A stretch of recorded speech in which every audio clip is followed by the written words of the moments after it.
Times of नगर, आपल्या हक्काचा आवाज।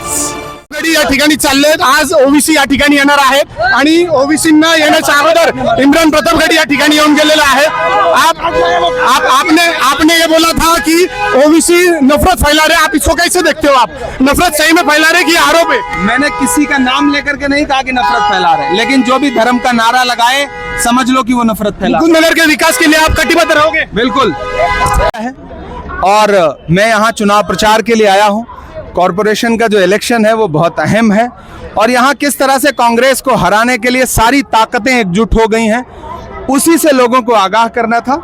और मुझे बड़ी तादाद में इस तपती दोपहरी में, कितनी तेज धूप है उसके बावजूद हजारों की तादाद में महिलाएं, नौजवान, बुजुर्ग सब निकल करके आए। इससे पता चलता है कि कांग्रेस का जो पूरा पैनल है वो यहाँ से स्वीप करेगा, एकजुट होकर के जीतेगा, मुझे पूरा भरोसा। इमामवर आरोप लगता है 14 लाख 15 लाख तेरा मेरा रिश्ता क्या, आपने उसके ऊपर भाषण किया और आप बोलते हैं कि तेरा मेरा रिश्ता क्या, ऐसे नारे दिए जाते हैं। इमाम का आरोप है 14 लाख 15 लाख, इसके ऊपर आप कैसा देखते हो?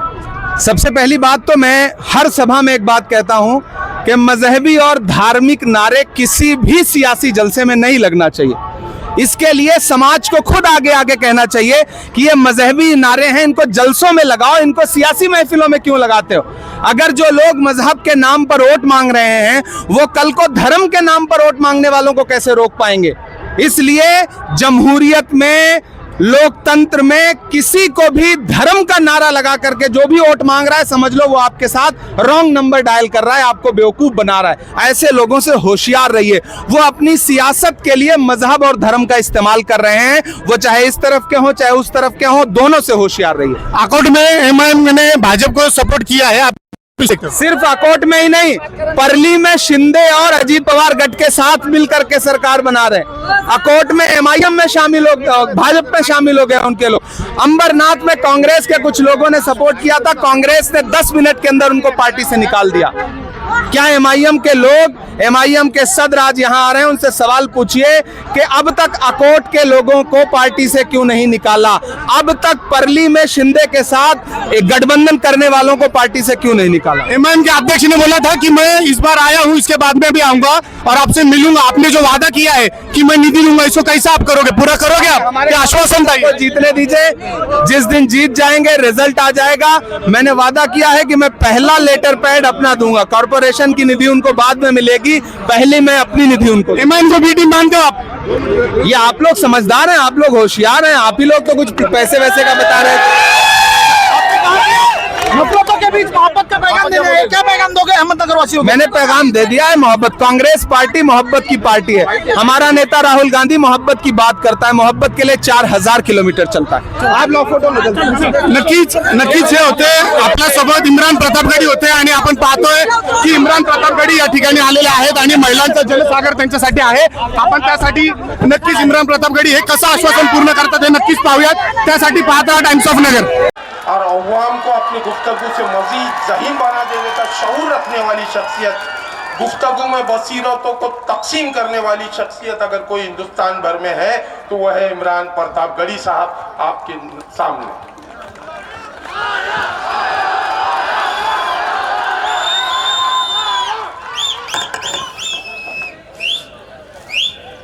अहमदनगर की इस तारीखी सरजमीन को और यहाँ मौजूद इस तपती दोपहरी में भी बड़ी तादाद में जो हमारी माएं बहनें बैठी हैं, हमारे बुजुर्ग बैठे हैं और हमारे नौजवान साथी बैठे हैं, सबको सलाम करता हूं। पहली बार आपके दयारे मोहब्बत में हाजिर हुआ हूं और ये इतना आखिरी मौके पर प्रोग्राम बना कि मैं नांदेड़ में था, मुझे शोलापुर पहुंचना था। बीच में यह हुआ कि आधे घंटे के लिए आप अहमदनगर मुकुंद नगर होते हुए जाएंगे। आने में थोड़ी देरी हुई, उसके लिए माफी चाहता हूं। नया पाने की चाहत में पुराना छूट जाता है, नया पाने की चाहत में पुराना छूट जाता है। तुझे अपनाऊं तो मुझसे जमाना रूठ जाता है। मोहब्बत पढ़ने लिखने में बहुत आसान है, लेकिन मोहब्बत को निभाने में पसीना छूट जाता है। आप उसी मोहब्बत की बुनियाद पर यहां धूप में भी बैठे हुए हैं। इधर बड़ी तादाद में माएं बहनें बैठी हैं और आने वाली 15 तारीख को आपको एक अहम फैसला करना है। यहां स्टेज पर मौजूद माजी आमदार दादा भाऊ कलमकर साहब, कांग्रेस शहर अध्यक्ष दीप चौहान जी, राष्ट्रवादी एसपी अध्यक्ष अभिषेक कलमकर जी, शफी खान ब्लॉक अध्यक्ष, अल्पसंख्यक जिला अध्यक्ष अतर खान साहब, उबाटा के शहर अध्यक्ष किरण काले जी, फारूक रंगरेज जी, माजी सरपंच शेख सर, माजी सरपंच आसिफ सर, संजय जी, खलील सैयद जी, निजाम जहांगीर जी, जहांगीरदार जी और सामने बैठे हुए हमारे तमाम इस शहर के जिंदा दिल साथियों और आपके चारों कैंडिडेट शेख नसीम खान साहब, शेख फयाजुद्दीन अजीजुद्दीन साहब, खान मिनाज जाफर साहब, शम्स शमीउल्लाह साहब, मैं पहले बार आपके बीच में हाजिर हुआ हूं। बहुत दिन से सोचता था कि कभी अहमदनगर आऊंगा, आप सबसे मुखातिब होऊंगा, आप सबसे बात करूंगा, लेकिन मौका भी आज ऐसा मिला कि बिल्कुल इलेक्शन के वक्त में आपके बीच में आया हूं। जब 15 तारीख को आपको अपने नगर सेवकों को चुनना है और पूरे महाराष्ट्र में एक संदेशा देना है। मुकुंदनगर वालों, अगर आपको लगता है कि ये चुनाव, ये इलेक्शन जैसा दिख रहा है वैसा है, तो आप गलतफहमी के शिकार हैं। शतरंज कहीं और बिछी है, मोहरे कोई और सेट कर रहा है, तकरीरें कुछ और हो रही हैं, नारे कुछ और लग रहे हैं। आप बहुत समझदार लोग हैं। मैं अकोला से लेकर के, नांदेड़ से लेकर के अहमदनगर पहुंचा हूं, फिर शोलापुर जाऊंगा, फिर मुंबई जाऊंगा, फिर अमरावती जाऊंगा, फिर नागपुर जाऊंगा। मैं भी इस खेल को पूरे महाराष्ट्र में देख रहा हूं, और सिर्फ महाराष्ट्र ही में नहीं देख रहा हूं, बिहार में भी देख के आया हूं, लड़ के आया हूं। जो आज आप झेल रहे हैं, इसको मैं कई सालों से झेल रहा हूं। एक अजीब तरह की सियासत इस मुल्क में खड़ी करने की कोशिश की जा रही है। एक तरफ धार्मिक नारे लगाने वाले लोग हैं, दूसरी तरफ मजहबी नारे लगाने वाले लोग हैं, और बीच में कुछ ऐसे लोग भी हैं जो सोचते हैं कि यार हमें तो मिलजुल करके मोहब्बत से, अमन और शांति के साथ रहना है। सबसे ज्यादा मुश्किल में हम ही आप हैं, क्योंकि हम मोहब्बत की बात करते हैं। आप जब भी कोई जज्बाती नारा लगाइए किसी चौराहे पर खड़े होकर के, 100 आदमी ये देखने आ जाएगा कि हो क्या रहा है। लेकिन आप किसी चौराहे पर खड़े होकर के मोहब्बत की बात करिए, तो दुनिया आपको कहेगी कि ये पागल हो गया है, इस दौर में मोहब्बत की बात कर रहा है। नादान हो, इस दौर में क्या ढूंढ रहे हो तुम, जहर की शीशी में दवा ढूंढ रहे हो। लेकिन इन जज्बाती नारों, जज्बाती तकरीरों के बीच में खड़े तो मोहब्बत के साथ ही होना पड़ेगा। अगर आंख के बदले आंख फोड़ना शुरू करोगे तो पूरी दुनिया अंधी हो जाएगी। नफरत का इलाज नफरत नहीं है, नफरत का इलाज और नफरत का जवाब नफरत नहीं है। सियासत में, दिल्ली में और महाराष्ट्र में जो सरकार बैठी हुई है, उसने जो गोटियां सेट की है वो बहुत अलग तरह से सेट की है। आप महसूस कर रहे हैं कि वो मुंबई में बैठ करके 1.5-2 फुट का आदमी कैसी कैसी बात कर रहा है। फिर उनके मुकाबले एक साहब आपके कहते हैं कि मैं तो तुम्हें अपनी शेरवानी की जेब में रख के लेके हैदराबाद चला जाऊंगा। कर कोई कुछ नहीं रहा है, लेकिन बातें खूब की जा रही हैं ताकि आप जज्बात में आओ। आप 15% एक तरफ खड़े हो जाएं, 85% एक तरफ खड़े हो जाएं, और जो मोहब्बत की बात करने वाले हैं वो यतीम हो जाएं। खेल दरअसल ये है, इस खेल को समझना पड़ेगा। मैं मुकुंद नगर में खड़ा होकर के आपसे यह पूछना चाहता हूं, जहां जहां तक मेरी आवाज जा रही है, कि अपने मजहबी नारों का सियासी जलसों में इस्तेमाल बंद करवाओ।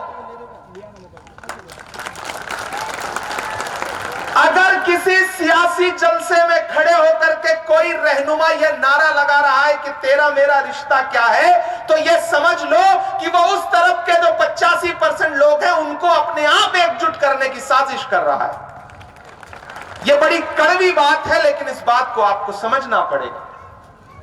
बहुत आराम से यही खेल तो खेला जा रहा है, और नारा क्या दिया जा रहा है कि हमें कयादत खड़ी करनी है। अरे भाई, नसीम शेख बैठी है ना यहां पर, हमारी आपा, इनका जलवा हम दिल्ली तक सुनते रहते हैं।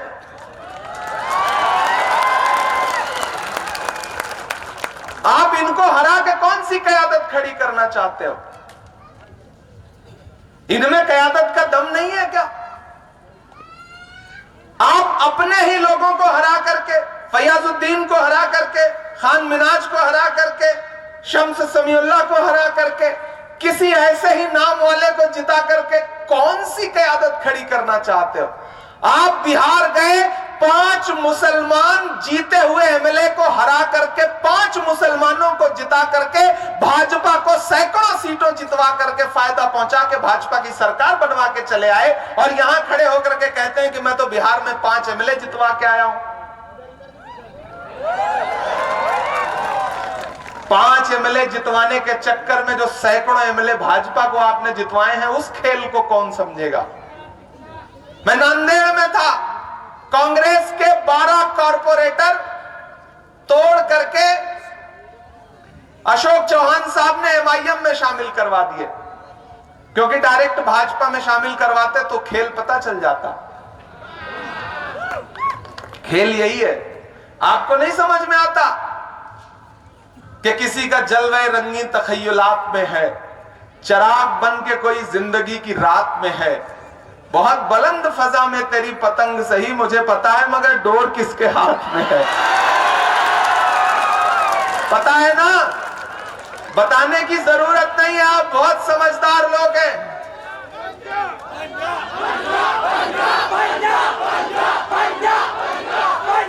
मुझे पता चला एक बार आके गए, आज दोबारा भी आएंगे, हो सकता है 13 से पहले तीसरी बार भी आ जाएं, क्योंकि पैकेज लंबा है।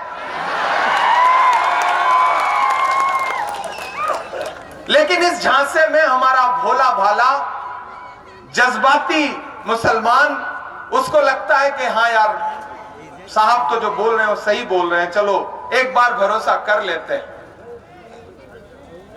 लोग आ जाते हैं इस झांसे में। अकोला पहुंचे हैं साजिद पठान को हराने के लिए। एक मजबूत आमदार विदर्भा में जीता है साजिद पठान, तो उसको हराने के लिए कल हेलीकॉप्टर लेकर दूसरी बार पहुंचे थे। अकोला में सत्तार और गफ्फार मजबूत है, तो वहां जाके तकरीरें करते हुए कह रहे हैं कि गफ्फार तू तो हारेगा। यहां किसको फायदा पहुंचाने के लिए आए हैं, ये बात आपको पता है। किसके इशारे पर? दरअसल मुकुंद नगर वालों, आपने पार्लियामेंट के इलेक्शन में जिस तरह से एकजुट होकर के वोट दिया और उसके बाद अपना मेंबर ऑफ पार्लियामेंट जिता लिया, वो लोगों को हजम नहीं हो रहा है। खेल उसके बाद शुरू हुआ है। उस खेल को नौजवान दोस्तों आपको समझना पड़ेगा।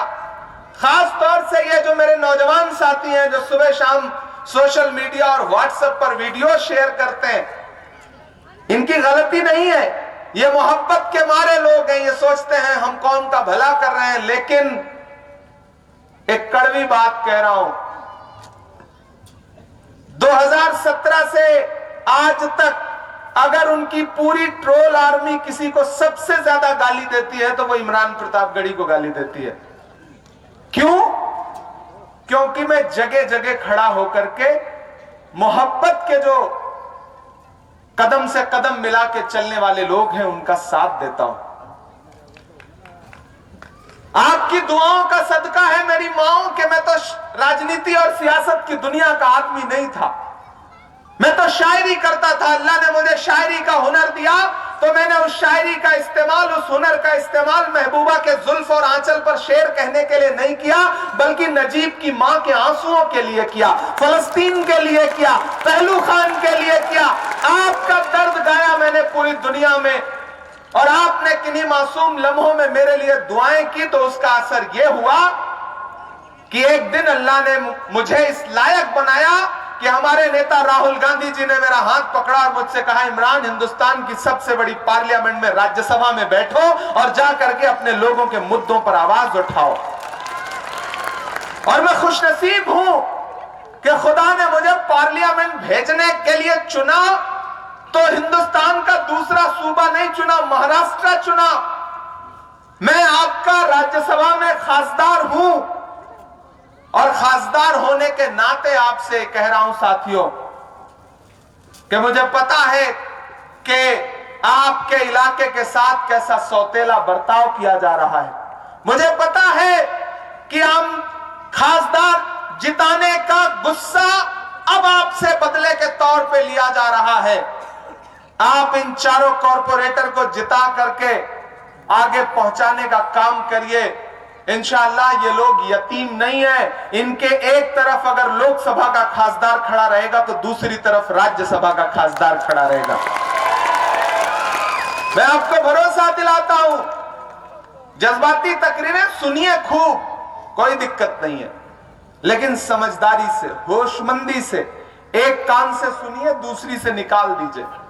ताली बजाइए, चले आइए, और ज्यादा घेराबंदी करने की कोशिश करें तो पलट करके सवाल पूछिए।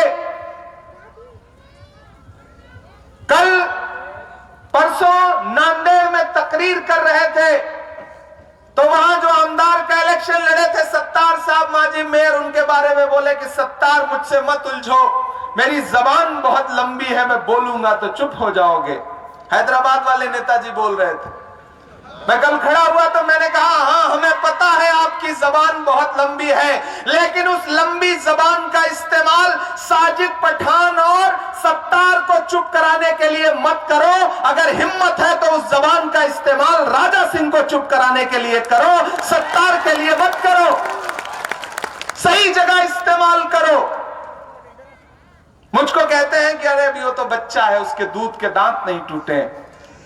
मैंने कहा अच्छी बात है, जब दूध के दांत नहीं टूटे हैं तब तो इतना पेट में दर्द हो रहा है, जिस दिन दूध के दांत टूट जाएंगे उस दिन क्या होगा। कैंची से चरागों की लवें काटने वालों, कुदरत के करिश्मों से लड़ोगे तो मिटोगे। तुम फूल को चुटकी में मसल सकते हो, लेकिन खुशबू को बिखरने से नहीं रोक सकोगे। हम मोहब्बत के पैरोकार लोग हैं। इस मुल्क में जो नफरत चारों तरफ फैली है, आपको क्या लगता है जज्बाती तकरीरों से वो नफरत खत्म हो जाएगी? नहीं खत्म होगी। उसके लिए कोई राहुल गांधी जैसा इंसान खड़ा होगा जो कन्याकुमारी से कश्मीर तक 4000 किलोमीटर पैदल चलेगा, एक नारा लगाएगा कि नफरत छोड़ो भारत जोड़ो, एक नारा लगाएगा कि मुझे नफरत के बाजार में मोहब्बत की दुकान खोलनी है, तब जाकर के वो नफरतें खत्म होंगी। अगर आपको लगता है कि जज्बाती तकरीरों से नरेंद्र मोदी गद्दी से हट जाएगा तो आप गलतफहमी के शिकार हैं। नरेंद्र मोदी गद्दी से तब हटेगा जब कोई राहुल गांधी जैसा नेता खड़ा होगा, इस देश के दलितों को, आदिवासियों को, पिछड़ों को, मराठी साथियों को, मुसलमानों को, ईसाइयों को, सिखों को, सबको एकजुट करेगा, तब नरेंद्र मोदी जैसा कोई आदमी सत्ता से हटेगा। हम उस कोशिश में राहुल गांधी के साथ खड़े, कुर्बानी दे रहे हैं, अपना खून पसीना बहा रहे हैं। हम सिर्फ जज्बाती तकरीरें नहीं कर रहे हैं, आपको गली गली जाकर के समझा रहे हैं। इनकी ट्रोल आर्मी की गालियां सुन रहे हैं, वो सिर्फ इसलिए क्योंकि मैं जानता हूं कि सरकारों के मंसूबे बहुत बुरे हैं। मैं हिंदुस्तान की पार्लियामेंट में बैठता हूं, मैंने वहां देखा है कि किस तरह आपके खिलाफ बिल लाए जा रहे हैं, किस तरह आपके खिलाफ कानून बनाए जा रहे हैं। इसी महाराष्ट्र में खड़े होकर के तकरीर करते हुए कह रहे थे कि मैंने बिल फाड़ दिया था, अरे साहब, बिल फाड़ने से काम नहीं चलेगा। अभी जब वक्फ का बिल आया, आपकी कब्रिस्तानों, आपकी दरगाहों, आपकी मस्जिदों को बर्बाद करने के लिए मोदी सरकार जब बिल लेकर के आई वक्फ का, तो उस बिल के खिलाफ 288 वोट अगर भारतीय जनता पार्टी को पड़े तो 200 से ज्यादा लोकसभा में वोट उस बिल के खिलाफ पड़े, जबकि इस देश की लोकसभा में सिर्फ 24 सांसद मुसलमान हैं। आप कैसे झुठला सकते हैं उन सैकड़ों हिंदू भाई, सिख भाई, ईसाई भाई, दलित भाई जो सांसद हैं, जिन्होंने आपके लिए उस बिल के खिलाफ, नरेंद्र मोदी के खिलाफ वोट दिया। रात के 2:30 बजे राहुल गांधी देश की लोकसभा में बैठे थे उस बिल के खिलाफ। मुल्क मोहब्बत से चलेगा, मुल्क एकजुटता से चलेगा, मुल्क प्यार से चलेगा, मुल्क सिर्फ धार्मिक नारे लगाने और मजहबी नारे लगाने से नहीं चलेगा। मैं अभी उतरा हेलीपैड पर, तो मुझसे मीडिया के साथियों ने कहा कि असदुद्दीन ओवैसी ने कहा है कि हिजाब वाली प्राइम मिनिस्टर बनेगी। मैंने कहा यहां कॉरपोरेशन का इलेक्शन चल रहा है, नगर सेवक जितवाना है, बातें प्राइम मिनिस्टर बनाने की हो रही। ऐसे ही बिहार में गए थे तो तकरीर की थी कि अबू बकर का, उमर का, फारूक का बेटा चीफ मिनिस्टर बनेगा, और चीफ मिनिस्टर बनवा करके आ गए नीतीश कुमार को। यही खेल यहां खेला जा रहा है। जब इस तरह की तकरीरें कॉरपोरेशन के इलेक्शन में आके की जाए कि हिजाब वाली प्राइम मिनिस्टर बनेगी, तो समझ लो कि मकसद हिजाब वाली को प्राइम मिनिस्टर बनाना नहीं, बल्कि नरेंद्र मोदी की सियासी जिंदगी को और लंबा करना है। मकसद समझिए, खेल समझिए। आज तक अपनी पार्टी से एक आमदार तो हिजाब वाली बनाया नहीं, और प्राइम मिनिस्टर हिजाब वाली बनाने जा रहे हैं। मेरे भाई, ये जज्बाती तकरीरें अपने पास रखिए, हैदराबाद तक उसे महदूद रखिए। 2014 से जब से कयादत का नारा लगा और जब से पूरे मुल्क में कयादत खड़ी करने की बात हुई, आपको महसूस होता है या नहीं कि नफरत तब से और बढ़ती जा रही है, दुश्वारियां तब से और बढ़ती जा रही हैं, खंडहर बचे हुए हैं, इमारत नहीं रही। ये क्या हुआ कि सर पे कोई छत नहीं रही? कैसी मशालें लेके चले तीरगी में आप, जो रोशनी थी वो भी सलामत नहीं रही। इसलिए आपसे गुजारिश करूंगा कि यहां के आमदार साहब ने जो गुट्टी फिट की है ना, पतंग तो हैदराबाद की है लेकिन मांझा उन्हीं का है। और अगर उनको यह लगता है कि चाइनीज मांझा लगा करके आप हाथ काट लोगे, तो फिर आप गलतफहमी के शिकार हो। यह मोहब्बत का हाथ है, यह मोहब्बत का हाथ है, इसे नफरत से काटा नहीं जा सकता है।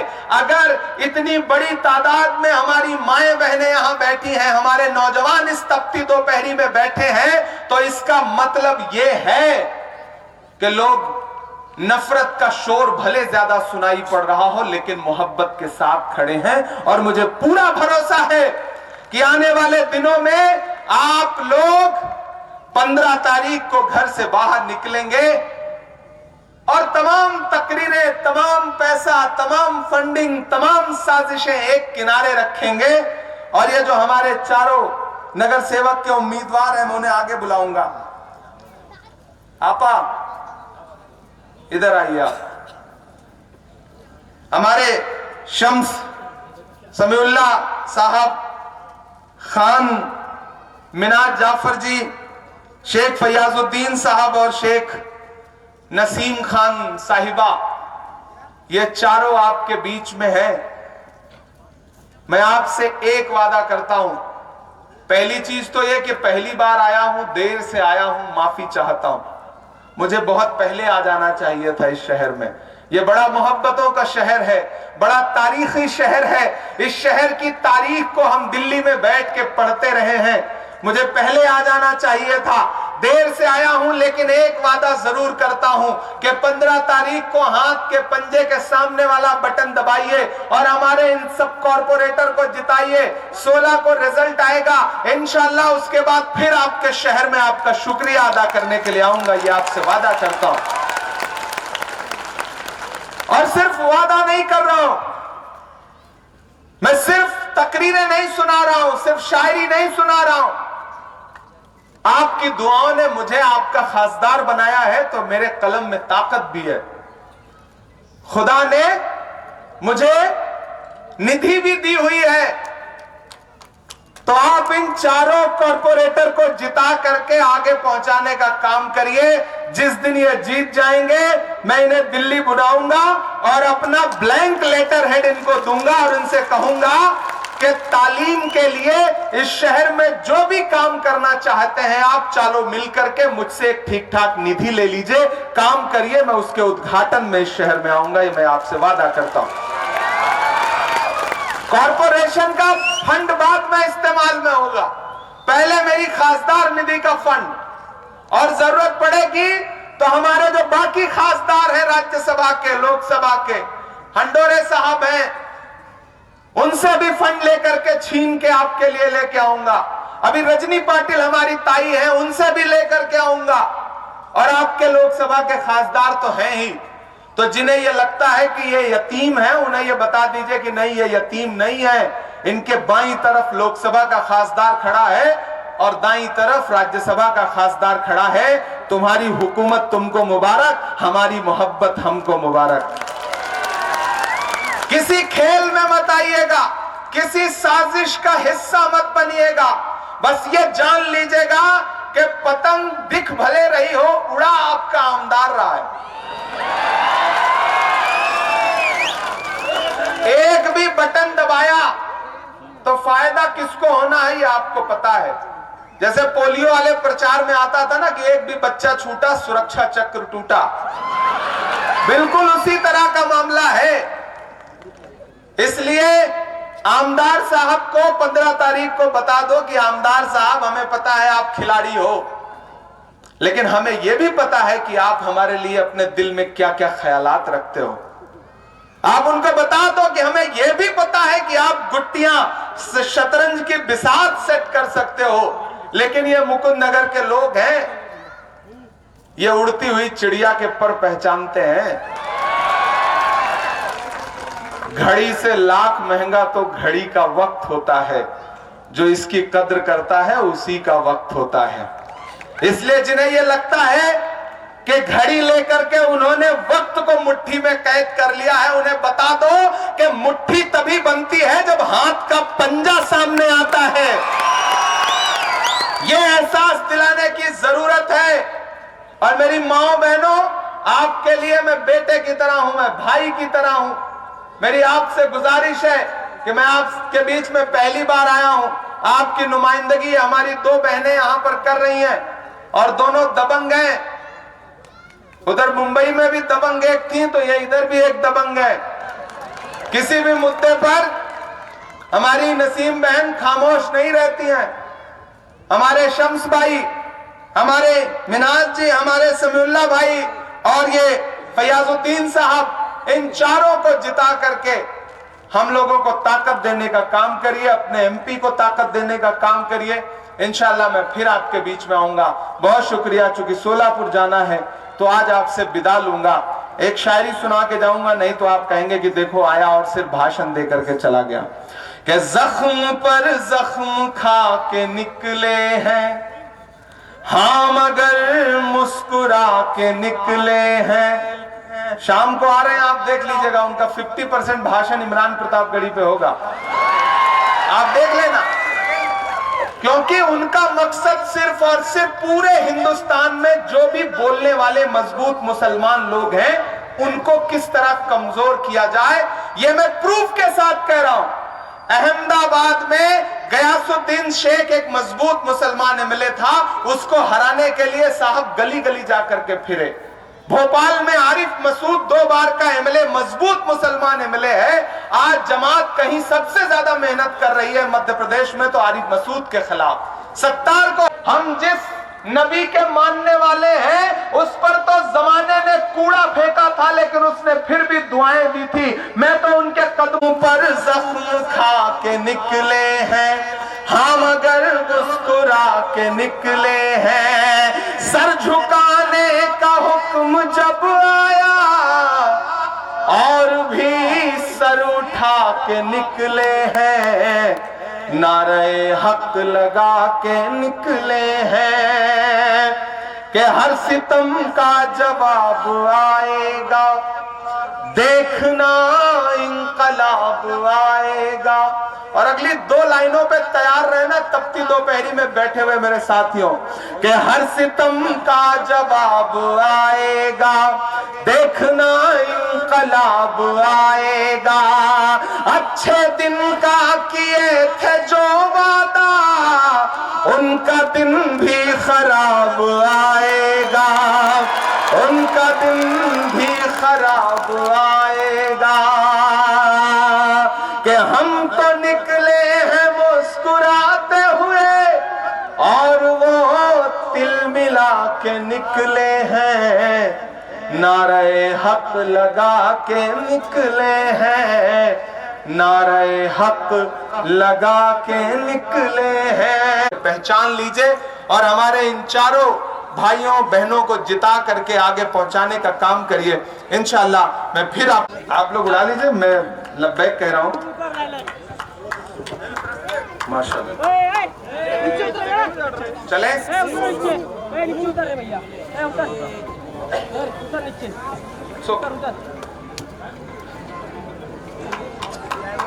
ओके।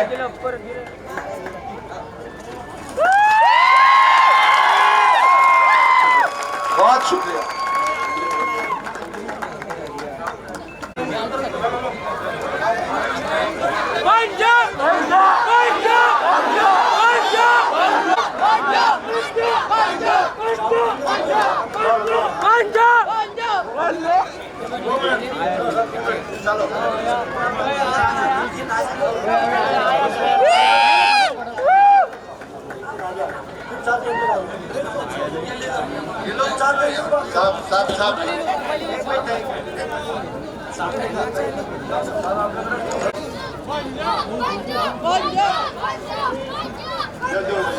टाइम्स ऑफ नगर, आपल्या हक्काचा आवाज.